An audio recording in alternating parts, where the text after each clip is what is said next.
Welcome to the Quotive Corner. Today's quote is one of those paradoxes that stops you cold the first time you hear it. Two halves that seem to contradict each other so directly, you wonder if someone is pulling your leg. They're not. And once it clicks, it changes how you think about preparation entirely. Plans are worthless, but planning is everything. That's Dwight D. Eisenhower, Supreme Commander of Allied forces in Europe during World War II, architect of D-Day, and the 34th President of the United States. He said it during a speech in November 1957 at the National Defense Executive Reserve Conference. Interestingly, Eisenhower didn't claim the idea as his own.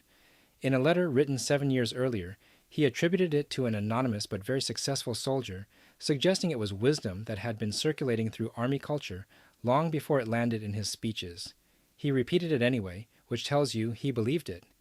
And given his resume, it's hard to argue with his credentials on the subject. So, how can plans be worthless and planning be everything at the same time?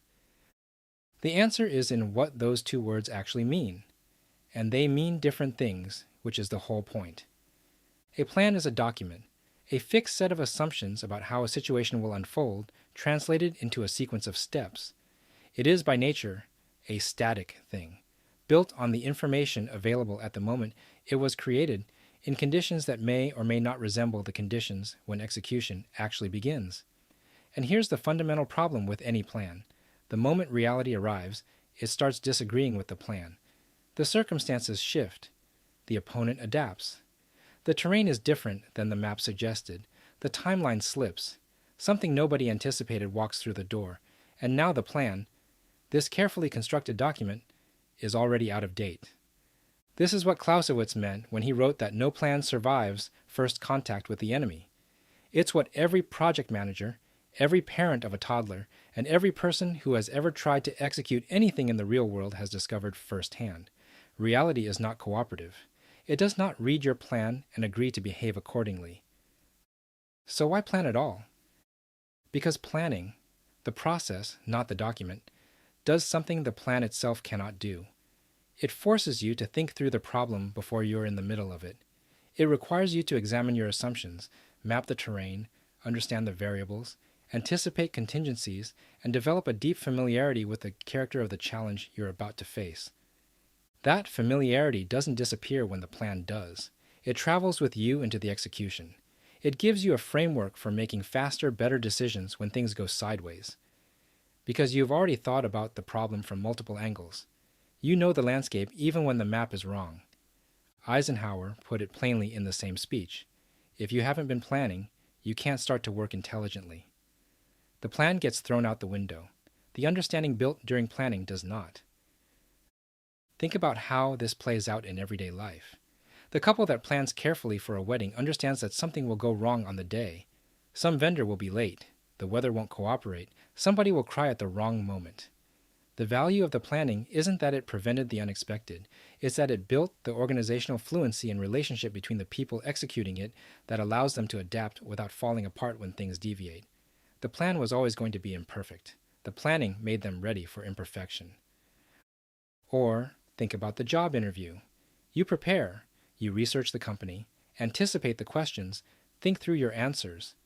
The interview rarely goes exactly as you prepared for it. But the preparation gave you a confident, grounded understanding of your own experience and what you bring that no curveball question can take away. The script gets improvised. The knowledge doesn't. We talked before about Sun Tzu's instruction to let your methods be regulated by the infinite variety of circumstances. To resist the seduction of a single tactic because circumstances are always in motion. Eisenhower is making the same argument from the other direction. He's not saying don't prepare. He's saying don't become so attached to the specific execution of the preparation that you can't adapt when reality arrives with different plans. And we talked about James Clear's observation that systems are what actually determine outcomes. That the daily infrastructure of habits and processes matters more than any single goal or plan. Planning is the building of that infrastructure. The plan is just the first draft of it. You're supposed to revise.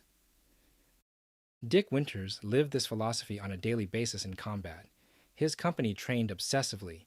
not because Winters believed every scenario they rehearsed would unfold exactly as rehearsed, but because deep training builds the kind of instinctive competence that allows people to make good decisions without waiting for orders when the situation changes. The plan for any given engagement was never the point. The capability built through relentless preparation was.